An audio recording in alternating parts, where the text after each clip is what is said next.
subscribing. And if you're a returning subscriber, thank you so much for watching. I'm going to be live for only 20 to 30 minutes. Only 20 to 30 minutes. And I want you, all my followers, to come here. The moment you join this live, first start with liking. Start with liking. And if you are new, kindly subscribe. Today we are going to look at the serious business.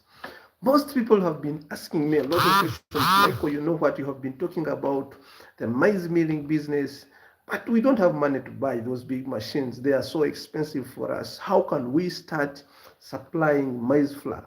How can we start the serious business in general? How can we deal in maize and make profits out of them? And today, this is the reason why I've decided to make this live. This is the reason why I've decided to come and talk to you. This is the reason why I've decided to come here and inspire you. This is the reason as to why I decided to come here and tell you that it is possible. So join the live, join the live, join the live, join the live, join the live. I want us to tackle today the serious business in details. I want us to tackle today the serious business in details. I want us to tackle today the serious business in details. So if you're new here, please don't go away, minus subscribing, minus liking this live. I want to tackle today the serious business because I've got a lot of questions, a lot of comments, a lot of people in my inbox asking me, Michael, I don't have the money to buy those machines. How can I enter the serious business? How can I begin dealing in maize? So in this video, I want to give you the tactics that exactly those people with the stores employ to make sure they make millions of money just in few months. Just in few months. So if you have capital, but your capital is not that much to an extent that you can manage to buy your own machines, this is the video that is tailored for you. I want to speak to you today. Maybe you can pick an idea that can help you venture into serious business. You know, there are a range of serious. If you want to enter into serious business, you don't need a lot of money. You don't need a lot of money like someone who wants to enter into processing. For example, turning maize into maize flour or maize bran or animal feeds and blah, blah, blah. That could require you a lot of process, a lot of machinery, a lot of time, a lot of commitment for you to make money out of such a business. But I want to tell you the simplest way you can make money out of serious business. I decided to make this live basically to talk to those people who have been asking me this question. And I want you to watch this live. Watch this live. Maybe it can change your perceptions towards business, towards capital. I want to explain to you, what do we mean by capital? Most people say you need to start small scale. Why do I emphasize on small scale business? Why do I always tell you to start small? I have a lot of reasons besides this, because I know when you have money in your hands, it tells you, it literally shows you that each and every kind of business you want to start works, and there are some business dynamics that you need to know before you risk your money. Your hard-earned cash, the money that you get from your salary, you have worked for years, you have managed to earn some good millions, you have saved some money, and boom, you invest in a business and tomorrow it doesn't work. Do you know how that one feels? You people who are working abroad, you have managed to save money for 2 to 3 years. Coming home, someone describes an idea, tells you what to do. The moment you put in your money, you don't see profits the next day. What does that one mean? Do you know how that one hurts? That's why I've come here to talk to you. I've come here to talk to those people, mainly those people who have been in my inbox asking me about the maize milling business. Yes. If you don't have capital, if you don't have the money that can buy those big machines, those big equipments, if you cannot start your own processing, what can you do to also start small and grow big? So if you're watching me right now and you have not liked this live, man, you don't wish people to grow. I want to be on this live and we help each other. I'm not just here to talk to you, but I want us to help each other. Exchange ideas. Maybe tomorrow, you never know, someone can benefit from this information that we share. Please like the live. If you're new here, kindly subscribe, kindly subscribe, kindly subscribe. Now, we are going to get started right now. So, many people have come in my inbox and asking me, you know, Michael, We have been talking about the maize milling business. Yes, maize is available in our area, and I can manage to also buy maize and sell. But the processing aspect is so much expensive. I cannot manage to buy those big machines. If you want to start a maize milling business, I want to be so clear and open to you. It's not about 1 million, 2 million, 3 million, 4 million, 5 million Uganda shillings. This is a relatively high capital business where you need to invest in machinery. So if you want to get a good maize milling business for commercial purpose, you need at least something like 10 to 14 million Uganda shillings for those people who wish to start. And I believe that this capital is somewhat too much money for some people. Some of you who are watching me, you may not have reached that capacity. Because why I have made this video, I get a lot of clients asking me about types of machines, whether they can afford to buy those machines or not. But guess what? I normally tell people that before you look onto machines, how much do you have? Because if you tell me how much you have, I'll guide you on how to reach there, how you can finally buy those machines. But at the beginning, how can you be in the system so that by the time you buy the machine, you know who will buy maybe posho, you know who will buy your maize flour, you know who will buy your maize feeds, you know who will buy your animal feeds. So you need to get engaged in the system before you invest in your money, before you put all your hard-earned cash in one basket and tomorrow the business collapses. So look onto learning the business dynamics before investing. This is why I tell you normally, start small, because you can improve yourself in an on-demand basis. When you start a business small, even if it is not serious, today you can stock maize. Maybe you will stock maize flour. You'll stock beans, but you'll forget maybe that there is millet flour has a lot of demand in the area where you are. Tomorrow you'll hear someone asking you about, oh, I wish I can get millet flour from here. The next day you hear another person. Then you'll get to know in your mind that millet flour has also demand here. Okay, let me research about it. Let me see where I can get it from. Let me understand the price. Let me see the purchasing power of my customers. Tomorrow you will stock the same millet flour and it will get customers because you have already seen an on demand before you stock such products. So I want to tell you today that if you're looking on to starting a serious business, don't stock everything, because some things may be are so seasonal, and a serious business is somewhat a very tricky business that can kill your money in just a second. So how would you actually establish a sustainable market for cereals? If you are looking onto later on entering into value addition and processing, maybe you want to buy maize flour, you want to buy maize and process it into maize flour. You want to buy maize, process it into animal feeds. You want to buy nuts and make peanut, and grind nuts and sell when they are already processed. This is what you have to do. Establish a basis for your market. If you don't have money to buy machinery, establish market, because I want to tell you that each and every business, the booming businesses you see around, are run on market. It's not about how much capital you have. It's not about actually where you are located, but can you get someone to buy your products? If you can manage to get someone to buy your products, you are in the business even better than someone who is a manufacturer. Did you know that there are some people who are doing reselling of products? For example, you are the manufacturer, you are the one grinding maize flour, but I'm having a store, you supply me. Do you know that those people even make much more profit than the manufacturers? So I'm not discouraging you about manufacturing business, but it takes much for you to develop. And if you are a starter, I don't encourage you to start in the manufacturing industry. Why? Because it requires a lot of input. So today, before this video ends, I want you to learn about how you can establish market even when you are not a manufacturer. Distributors are mostly empowered by manufacturers. Why? Because distributors create reliable leads and markets for the manufacturers. That's why a manufacturer will decide to give you things on credit. Why do you think a company like Coca-Cola will get a distributor somewhere in a different district and they give them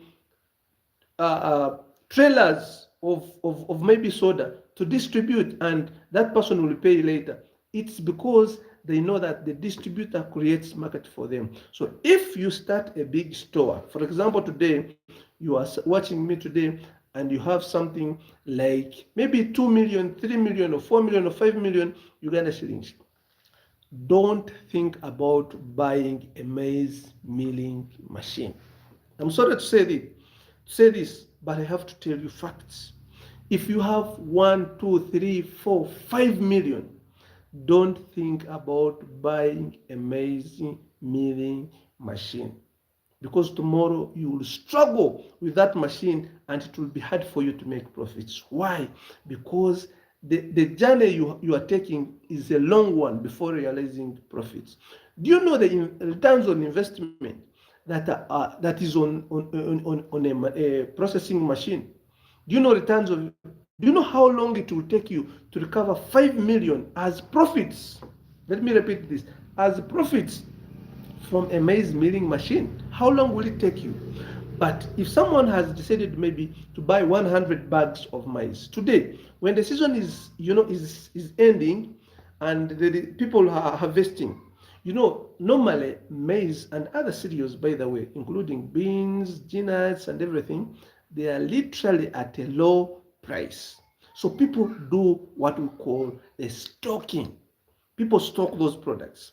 After 1 month, for example, if the season is ending today and everybody is harvesting, the prices go low because that's a law of demand. When products are much, when goods are many in the market, there tends to be a low demand, and that will reduce price. And that's what happens when it comes to the end of the season. Many people are harvesting, there's not enough demand, the prices tend to go low. So that is the time for you to stock. That is the time for you to stock your maize, stock your beans, stock your peanuts. And you wait. At the planting season, most of those cereals have already been consumed. Most people, even they don't have what to plant at that moment. If you're watching me now, you know that you might be among those people, the farmers who grow beans and the maize and everything, but planting season, you buy what to plant. Why? Because at first you tend to sell to meet your daily needs, maybe it's school fees and everything, but at the end you don't have what to plant. So you go to the stores to buy. A kilogram of bean that you sold at 1,000, you buy it at 3,000 when it comes to the planting season, because there is less products, there are less goods in the market, and the demand is high and the prices are also high. So if you do the stocking business, rent somewhere, get a place for yourself, make sure you know what you're doing. Make sure you know that you are buying those cereals at the least price.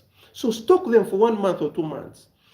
After that, after students have gone to school and there is demand of maize, there is demand of maize flour, there is demand of beans in schools, there is demand of beans in the market, in the communities, because people want to plant.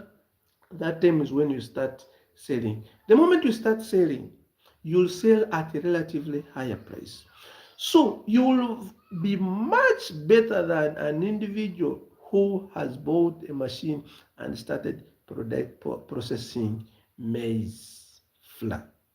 Do the stocking business. You have an opportunity of someone giving these things on credit, because if you become a reliable distributor, many people will be willing to work with you, because you'll be creating market for them and you'll be a salesperson for them that they are not paying. So if you become a distributor somewhere, even if there are a lot of people doing maize, maize processing, they pack in, these small bags of 5 kilograms, 10 kilograms. For you, what you do, start a store. Start a store. Start a store. Have your maize somewhere. Have your peanuts somewhere. Have your different types of beans somewhere. Have your millet somewhere. and wait for the prices to actually rise. The moment prices rise, don't stay with those things for long, because the moment the next season finds you with those products, definitely you'll be even unable to sell them. And also there is a risk of, beans, maize, when you store them for long, there is a risk for them getting spoiled. So don't overstock. Stock for some good time. When the prices rise, you can sell off these things.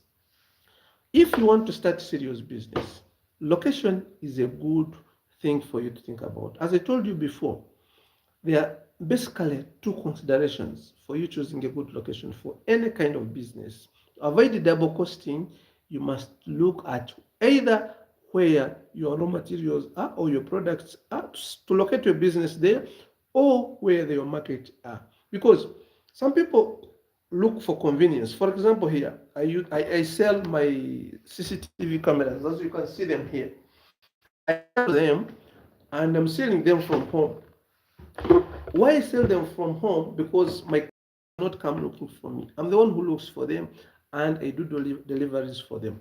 But for you, if for example there is convenience where I stay, and I say let me stock maize here, it will require me to go in the field and look for maize, bring it here. And also it will require me to transport maize from here to the market, which is not here.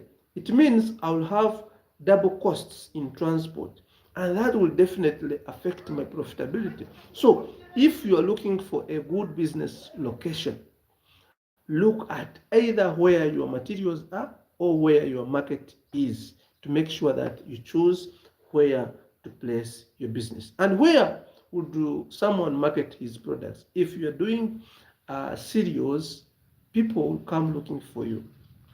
But if you want to win big contracts for maize flour, for example, those ones are in schools. That is the biggest place where you can sell tons of maize flour at the same time. But for retail, for those people who want to start cereals and you do retail, you can basically start your business in any trading center, and this is not a so much common business, and it is a business that has a reliable market, because you are dealing in produce, and these are consumables. People will always need beans, people will always need maize flour, people will always need peanuts. Please, if you have been in my inbox, if you're watching me and you have been among those people who have been in my inbox asking me whether you can buy a maize milling machine, and your capital is around maybe 2 million, 3 million, 4 million, 5 million, I would advise you to enter into serious, and you become a reliable supplier. You make sure you are always stock. You always have stock with you. Some people operate seasonally. When the season is starting, they stock. After 2 months, when the prices rise, they decide to sell off their entire stock, and they are out of business. But you, if you have 4 million, you can be a reliable supplier for cereals in your locality. Actually, the good thing with this cereals business, you can start it anywhere. Okay, there is demand for beans in villages. There is demand for beans in towns. There is demand for maize flour everywhere, even as we buy maize flour, because it is very hard for a Ugandan home to spend a week without consuming posho. It means there is definitely a reliable market. Even if you're earning small from each bag maybe that you buy, but there is demand. And profitability is not about how much you get from each good or service that you offer. No, it is about how many, the quantity that you sell. The more you sell, the more profits you will make, and that creates sustainability for you. As I told you before, this business has cash flow. It gives you money on a daily basis, because that makes your life, pleasant. You enjoy every day because you'll always be having money in your pocket. It is difficult to open a store and you spend a day without making sales. I've seen many people prosper in this business. I'm not just here to tell you or do what. I've seen a lot of people prosper in this business, and I would inspire you to enter into a serious business because it will definitely make you good amount of money. So sorry, we had a network problem. My network brought issues, but for now, I would say maybe allow me say wish you a good day, and if you want to join this amazing community, please ensure you watch. I'm going to be making membership videos tailored for only my members. I want us to grow this community together. So sorry, I had network issues. Blessing JTV, thank you so much for watching. Yes, watching from Kenya. Thank you so much. I've got a lot of clients that were from Kenya, and I'm so much inspired by the Kenyan brothers, Kenyan friends. In my Schoolchalk sector, I have a lot of guys from Kenya who follow me on this channel. William Victoria, thank you so much. Thank you so much for following. Thank you so much for watching. Agnes Navisere, thank you so much, Agnes. Thank you so much, William. Thank you so much, Blessing. Thank you so much for always sticking on this channel. I'm so much happy whenever I see a growing community, a community of people who engage, people who like the lives, who subscribe, who comment. I'm so much inspired, and that's what keeps me coming back here. So we were interrupted by of course the network, but I'm so thankful for those people who watch me. King, thank my Unia from Matuga. Thank you so much, Unia from Matuga. Master Boy, thank you so much for watching. Yeah, so next time, actually, as I told you before, that this is not entirely my YouTube channel. This is our YouTube channel. So I want to bring in this concept of inspiring you to start also selling yourselves online because it's worth it. I started this channel years back. I started this channel years back, and one day I wanted to make a video explaining to you how much YouTube pays after I have personally earned money from YouTube. I thank God you have pushed this channel to where it is now. I thank God for that. I'm so much grateful. We were monetized last month. The channel is fully monetized. There are processes we go through before receiving the payment. So we have already made some good amounts of money. Around 200,000 Uganda shillings is already on this YouTube channel. And of course, the YouTube needs to send me a pin and blah blah so that we can withdraw the money. But the money is there. So after withdrawing my first withdrawal, I come here to make a video to inspire people, not just to keep on consuming this content. Not only about consuming. You don't only be a consumer. I always tell my followers, you need to consume. When the moment you get satisfied, you begin to produce and earn. So when you watch me here, and the moment I tell you something about, you can also start a YouTube channel and earn money from it. Tomorrow, I want to see you also when you have started yours. Tomorrow, I need you to tell me that, I started a YouTube channel and we are also monetized. We are also earning some good amounts of money. That is my purpose. That is the biggest reason why I come here on the internet, to actually inspire you, to give you hope that everything is possible. An average Ugandan, they said an average Ugandan earns a dollar per day, and a dollar is around 3,000 and 700 Uganda shillings. And what I have observed is that YouTube can pay much more than that. Even someone who has, few views on YouTube. YouTube can pay you much more than that. An average Ugandan has a salary of maybe 250 or 300, something like that. But on YouTube here, without stress, without hassle, without pressure, without everything, you can earn 10,000 on a daily basis without doing some, hard task and everything.